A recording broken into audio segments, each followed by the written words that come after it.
Hey everyone, welcome to Dirty Money, sharing with you stories from the sinister side of finance. And today we have a story that criminal prosecutors have added in one charge, a 13th charge in the case against the founder of FTX, Sam Bankman-Fried, or SBF as he is known. And that is a charge of bribing a Chinese official. All right, now this just came out because let's break this down. I've got the actual indictment right in front of me here, and it basically tells you the story of what happens. Okay, so in around early 2001, Chinese law enforcement authorities actually froze two accounts of Alameda Research. Now, Alameda Research was the company that Sam Bankman-Fried had initially founded.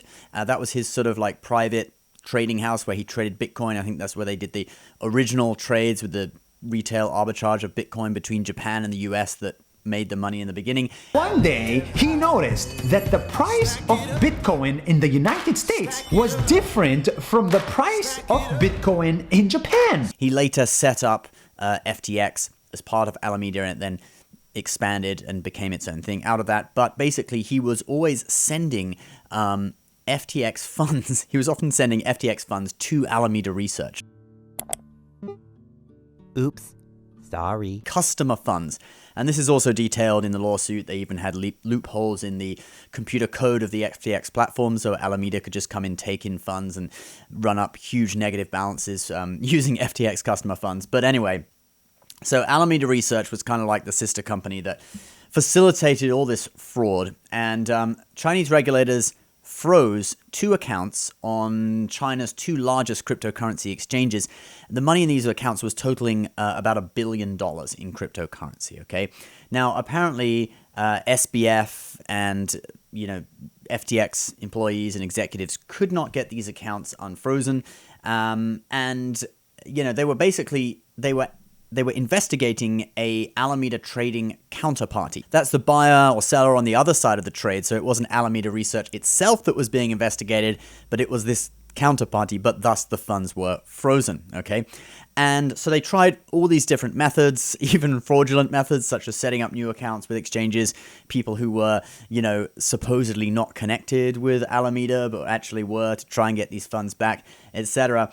And it was to no avail. And in the end, the lawsuit alleges, the indictment alleges that Bankman-Fried actually authorized employees of FTX to conduct illicit transfer of cryptocurrency intended to influence one or more Chinese government officials. And basically what happened was around November 2021, they transferred $40 million worth of crypto from Alameda's main trading account to a private crypto wallet. And around the same time as this $40 million payment, the accounts were unfrozen. The two accounts with $1 billion in them combined in China, Alameda's accounts were unfrozen. And after that happened, Bankman-Fried authorized additional transfer of an additional tens of millions of dollars. Now, I don't know how much it was in total. The lawsuit doesn't say. It just tells you that initial $40 million amount. But supposedly afterwards, he transferred tens of millions more dollars in what was probably customer funds. In fact, it was definitely customer funds, to free up assets owned by Alameda, which was a company that he had said was separate from FTX now anyway, and distanced himself from publicly. So that was pretty crazy, and that was going on in November 2021. As you know, it took a whole nother year for FTX to fully collapse. A year later, it was November 2022 when CZ, Binance's CEO, did his now infamous tweet that basically was the nail in the coffin on FTX and tanked the price of FTT token, where a lot of FTX's wealth was tied up in. That was their own proprietary token, and basically, sent the crypto exchange into bankruptcy. So anyway, guys, that's what happened, allegedly, and that's what he's accused of. It's a new 13th charge in the indictment. Supposedly, if he gets found guilty of all of these, he could face up to 115 or perhaps even more years in prison. So we'll be following this closely. Do subscribe to Dirty Money for more financial scandals, and we'll see you in the next one.